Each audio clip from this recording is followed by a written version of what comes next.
Life as We Know It with Tom Walton. Grocery shoppers are like snowflakes, no two alike. Most of them have one thing in common, though. They are indifferent to the rules of the road regarding grocery carts.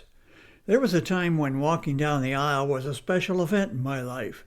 Now, when I walk down the aisle, I have to dodge other old people pushing battering rams disguised as grocery carts. It's a demolition derby in slow motion. An operator's license should be required to drive one of these things, especially in the produce section where frequent turns are often required. You'd see the crowds thin out in a hurry. I don't believe that the discourtesy is intended in most cases. We just get so focused on our task that we forget we are surrounded by others on the same mission. Come on, people. Would we be allowed to park our car in the middle of Central Avenue while we shopped for milk of magnesia at CVS? Why is it okay to park a cart in a narrow lane at Kroger's and wander off in search of the best deal on canned tuna?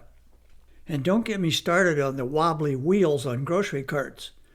If these were used cart lots, not even Honest Eddie would take these things. I've learned from experience to avoid the older, slightly rusting carts. Now when I grab a cart at Kroger's, I try to get one of the newer ones decked out in shiny black trim. They're not yet abused, and their wheels generally reach the ground without spinning like a top. Tell you a secret, if I get a cart with wobbly wheels, I put it back and grab a different one. Tell me you haven't done the same thing. I have to admit, I do my part to abuse grocery carts. I can shove a cart halfway across the parking lot to the cart corral, and occasionally even land it on target. A word of advice here, don't park your car next to the cart corral, despite the convenience. It's not worth a ding in the door. Of course, if I have no choice but to park next to the corral, I run the risk of being the guy whose car is hit by an errant cart shoved from 30 feet away by someone with less accuracy and far more indifference than me.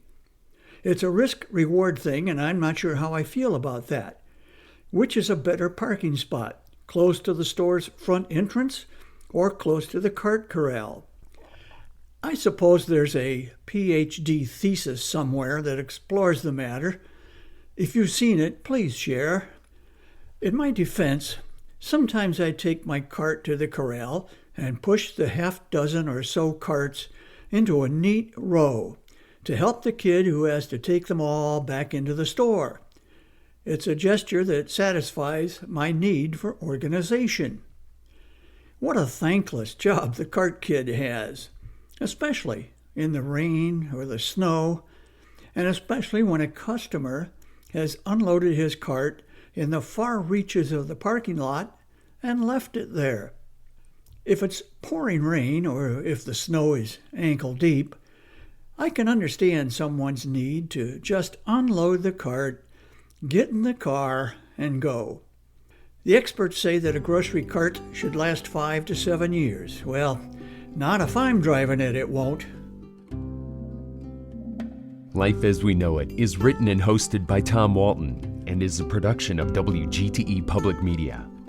Life as We Know It with Tom Walton can be heard on WGTE FM 91 every Monday afternoon during All Things Considered at 5:44 p.m. or hear past episodes at wgte.org/life.